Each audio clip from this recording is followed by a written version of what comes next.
Hello, everyone, and welcome to another episode of I Am Christina DiArcangelo.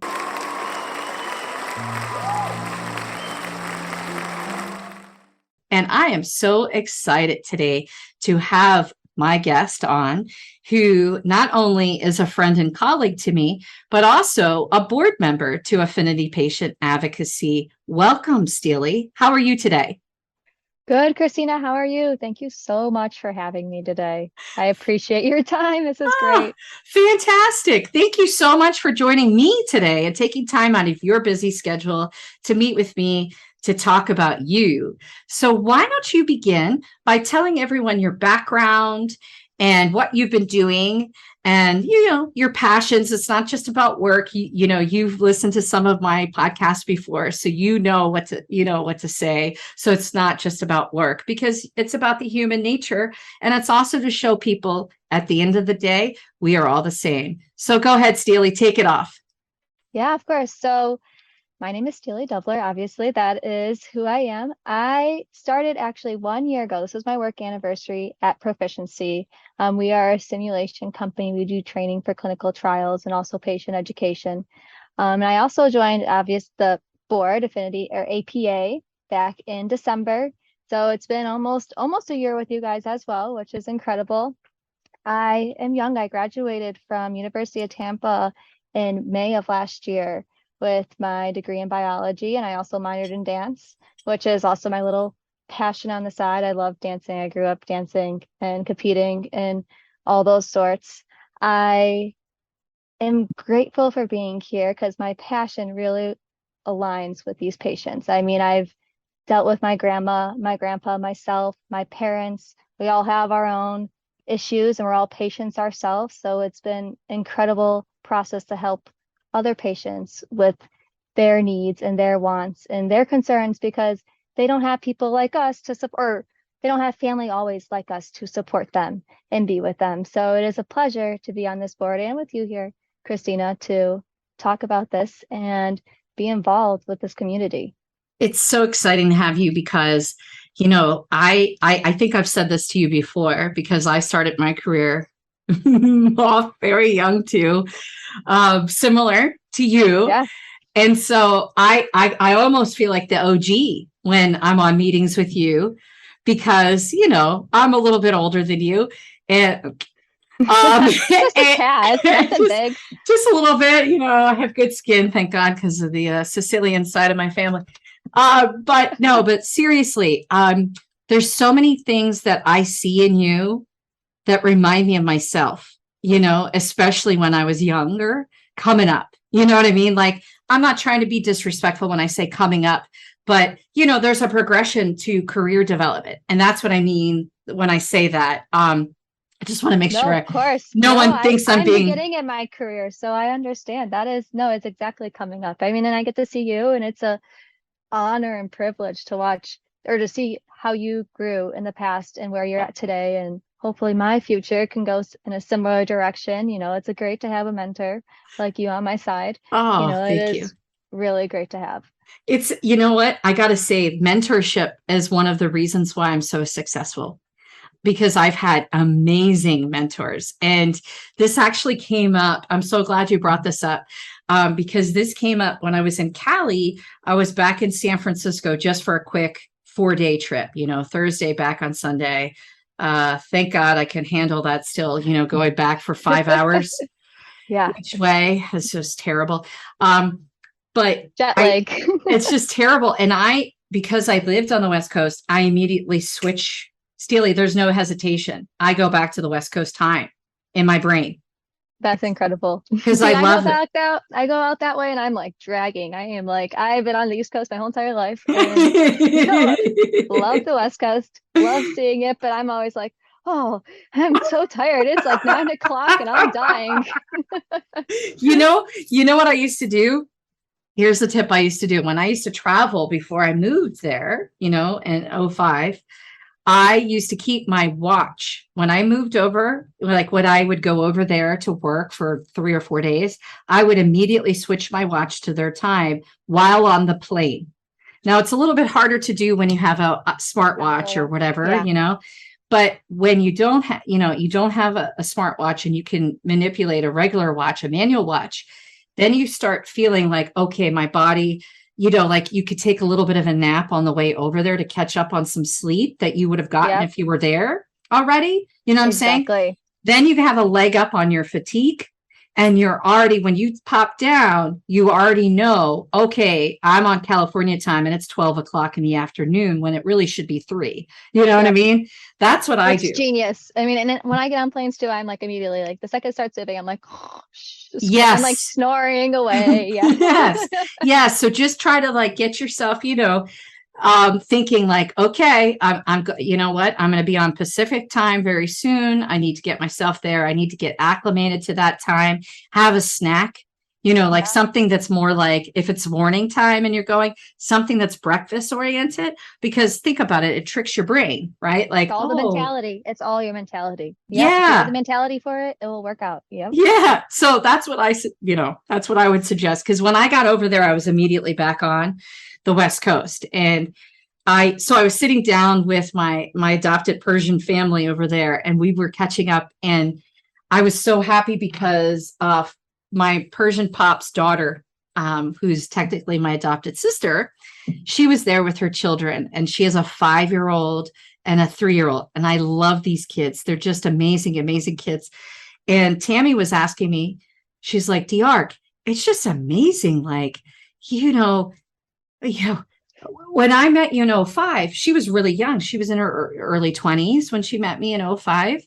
And she's like, this is what, 17 years ago, and she was younger than that. I apologize. She was still in school. So yeah, because she's not that old yet. So I just did the math real fast in my head. You're like, oh. Oh, she was really young. I mean, she was younger than you now, Steelley, like when I first met her. So yeah, because I remember she used to have friends over and all this stuff from college, and she wasn't working yet. Yep. So we're talking about this, and I said, and she goes, I just, your success, like it's been crazy, like watching, APA and everything that's been going on, your brand, your podcast, like the magazine, like all this stuff. How did this happen? And I said, you know what? I've had really amazing mentors over the years, amazing mentors. Her dad being one of them, who I consider my Persian pop. He is a PhD clinical scientist, Georgetown trained, worked for some of the largest pharma and biotech companies in the world, has worked on tons of FDA approvals, more than I have in my lifetime. And I've worked on quite a few. He's amazing, Farhad. He's so smart and he's so kind. And so I learned so much from him, and I still do, Steelley. Like I still ask him things to double check to make sure I'm on the same page with him. So mentorships are really key. They are very key. I'm actually right now building my own little board of directors just to help move me across the way as I'm growing in myself and my career personally and mentally. But I already consider you one of them because you are such an influence on the direction I'm taking with my career, and so early in it. I mean, you came in even before I was excelling at Proficiency. So it's been a real honor to be working underneath you, because it's fun. It's a lot of fun. Well, let me tell you something. I have chills. I'm honored that you feel that way about me, because you know me. I just go, okay, what is it you need? All right, let's get on, whatever it is, Yeah. But I also have to commend you for your bravery, because, and maybe you're wondering, what do you mean? Why am I brave? Here's why. Because when you met me back in December and you joined our board, you had heard me speak at a conference where I was a keynote talking about patient advocacy in the UK, but obviously it was a Zoom type thing, which is really hard, by the way, to speak. It is. Like that. You have to be like quiet and then hopefully jump in at the right time, because otherwise, like someone else is talking over you, and then it's all like, yep. Yep. And then it's like, when I did that keynote, I had nobody talking to me at all. Remember, I was delivering like a State of the Union address, if you will. I don't know what else to call it.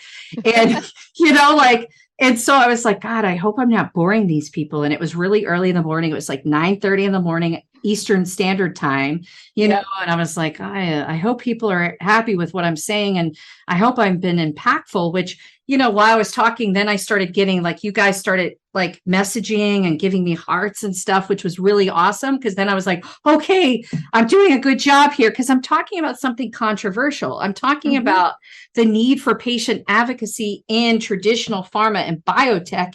And why is this not happening? So like, this isn't like I was talking about endpoints and clinical structures and things of that nature, which, that's not offensive. This could be, it's personal too, to your heart. I mean, it was a personal subject, so it's touchy too. You want it to come across the right way. You don't want it to be, you're right, controversial. You want it to be enlightening. Yes. And like get people to wake up and kind of go, oh, okay, I hear her. I see her. I understand her.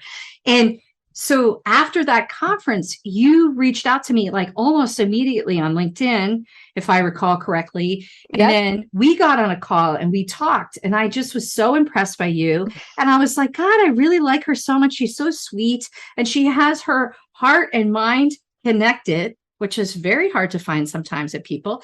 And I was like, okay, well, would you like to join my board? Because you seem interested in advocacy based on your backstory, which you told me, and you opened up today in the podcast talking about, and you said, okay. And I was like, okay, all right, let's go. I had no expectation of that. I was like, oh, I just want to meet her, connect and see what's like your life's about and your career. And I was like, sure, I'll be on your board. That sounds amazing. Let's do it. Like it was amazing, but you were brave. You know what I mean? Because like you said, you were like, I just wanted to talk to you. I had no expectations. And you reached out to me of this CEO of all these companies and stuff. But you know what? Also, that points to the fact that I am very approachable as a human. Like, so what? I put on my, today I'm wearing a tank top, right? Like in traditional pharma, I would never do something like this, right? Like show up to a podcast or something like this, dressed like this, because I would think like, oh my God, people are going to judge me. Well, I don't care, because listen, this is who I am as a human. I'm very approachable. If I feel like wearing a Nike tank top because that's how I'm feeling today, that's camo, then that's what I'm doing. You feel comfortable. I mean, that's what you should feel like. You should be comfortable in your own skin, in your own clothes. I mean, that's how you work best. I work best in my PJs. Like all the time. And I'm like, oh crap, I have a meeting. Let me put on my little shirt, even though I'm like still in my pajama pants. Yeah, it's great. And then the dogs come by, it's like, hey guys, I mean, we've luckily, if the pandemic hasn't taught us anything at all, which I'm sure I hope it's taught people a lot, but that you just come as you are, we had to adapt. Like we had to bring people into our homes, so to speak, daily and work. Many of us were working on FDA approvals for COVID and projects supporting COVID and the capacities that our companies were working on, right? Us, everybody, we were working on. And we were working around the clock. There was no slag, we just did what we needed to do because this is a pandemic and we need to, we have to be crisis oriented. Yeah. And we kind of learned that, look, it's okay if your kid comes by or your cousin was over because your parents had them over and some little cousin kid is over there yelling with a matchbox or something. That's just how it is. Like, and we had to adapt to that. And I think that what that should hopefully have taught us and continue to teach us is that we are who we are, regardless of our job. Yep. And that's how it should be, though. I mean, that is, and having us be who we are in our jobs is only helping us. I mean, you don't have to be like a little robot. I mean, I think in the past, everyone was trying to be this little robot. You go to your job, you're supposed to act a certain way, which you should still have proper decorum. Exactly. But you could be yourself. And like, that's what's making all these companies so great, is all these people being themselves and being in their own homes with their own families. And that's, you should be able to take care of your son. I should be in your dogs. I should be able to take care of my dogs. Yeah.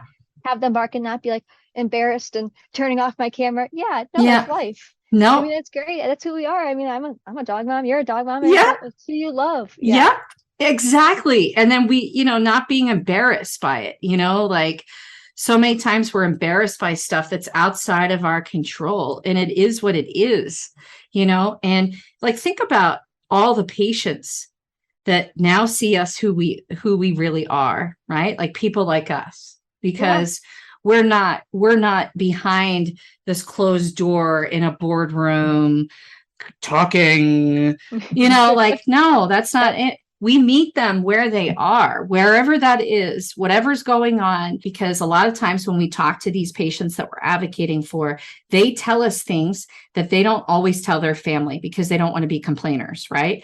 And sometimes some of the things they tell us, they don't realize are even important. Like, for example, saying that they have tingling in their fingertips. Well, that's really important if you're having tingling in your fingertips and you're talking to me about an indication that you've been diagnosed with that has nothing to do with tingling of the fingertips. That means there's something else wrong, and therefore they're triggered by something. And so our job is to listen and to really guide them then by telling them, okay, this is, I listen, I'm hearing all these things. I think that you might want to consider talking to your physician about this or that, and ask for these kinds of tests so that you can truly figure out what's wrong with you. We listen, Yep. And I think, like, even with this pandemic stuff, we've been taught we have to listen better, right? Because most definitely. Right. We have to. So, for example, my grandpa, back when he was alive and he had cancer, he had a brain tumor at the time. We didn't know. He used to play Sudoku puzzles, crossword puzzles, and for a couple months he didn't play them. He didn't tell us why. Well, he couldn't do them. He had a brain tumor. He physically couldn't. He forgot to. He didn't know how, and he didn't tell us because he was embarrassed. I mean, even though we were easy to talk to, doesn't matter. He was embarrassed because he's thinking he's dumb. He doesn't know. Right.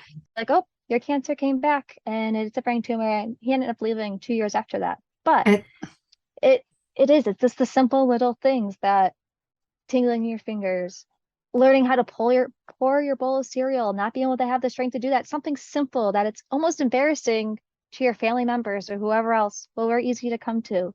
Or someone that's separated from them, that's going to support them no matter what. You don't have to be embarrassed to come to us. That's what we're here for. That's what we do.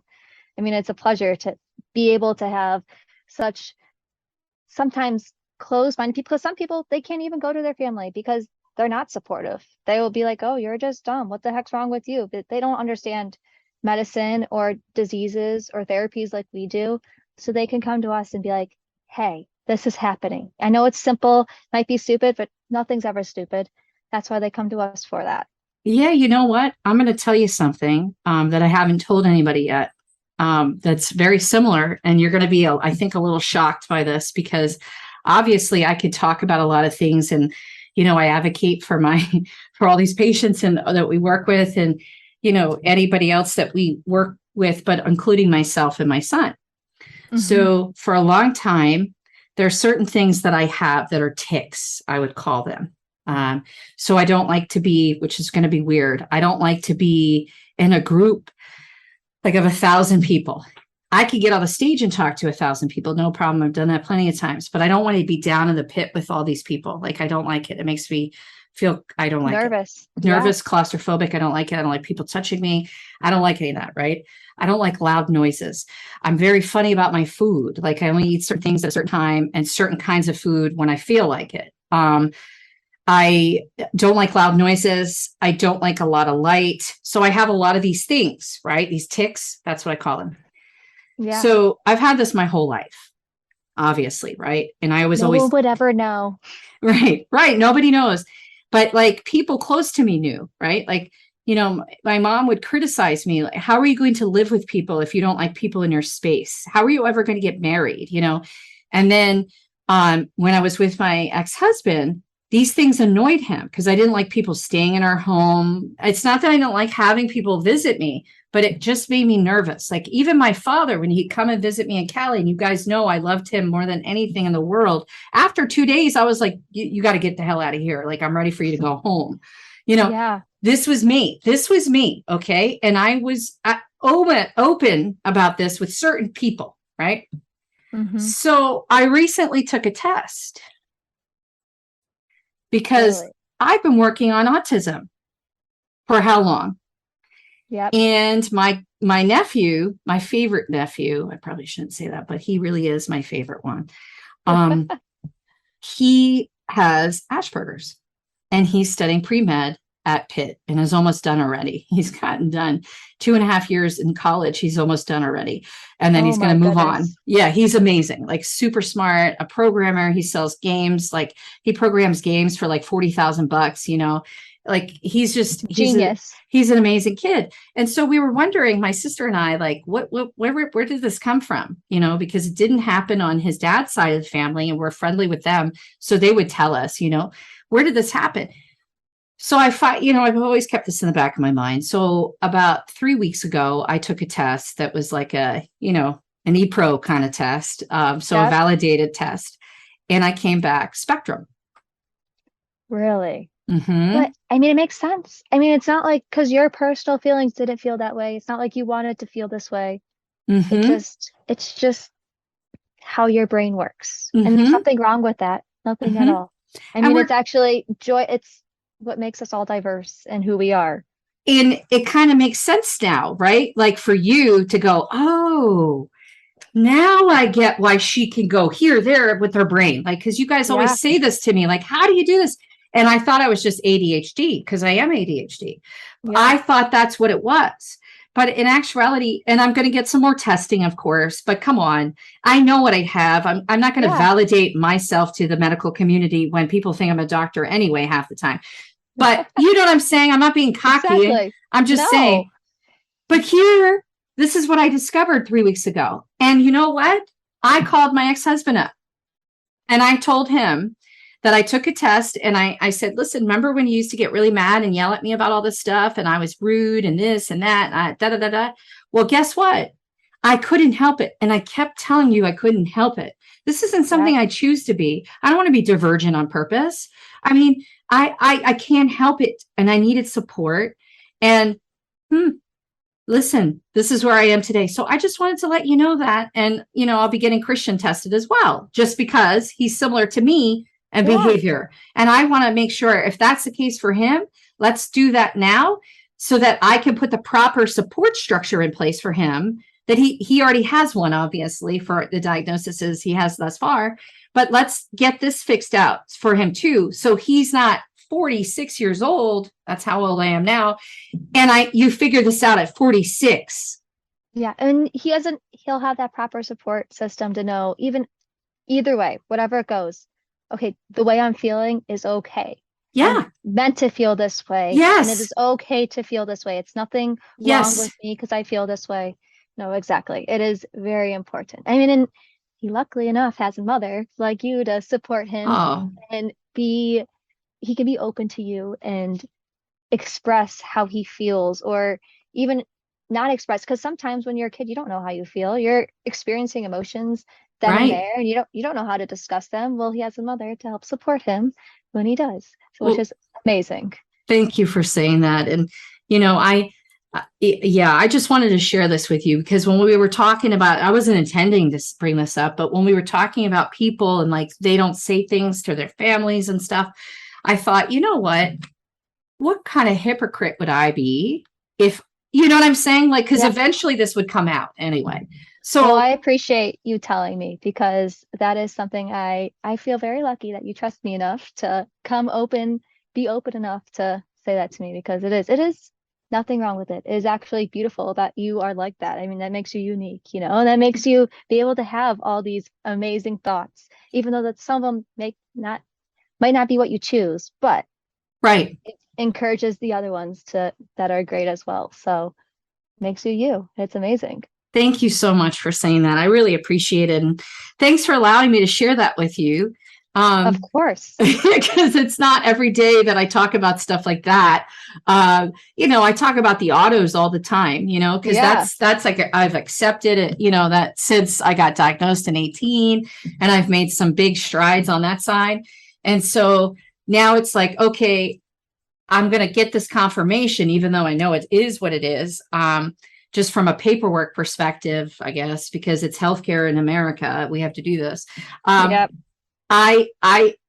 feel empowered now. Like, at least I know, right? I didn't know all these years, I knew something, I was different. I always knew I was different. And like, people would get offended, like, because sometimes I talk really loud and I couldn't help myself, right? And I would say, listen, I'm so sorry. I wasn't screaming.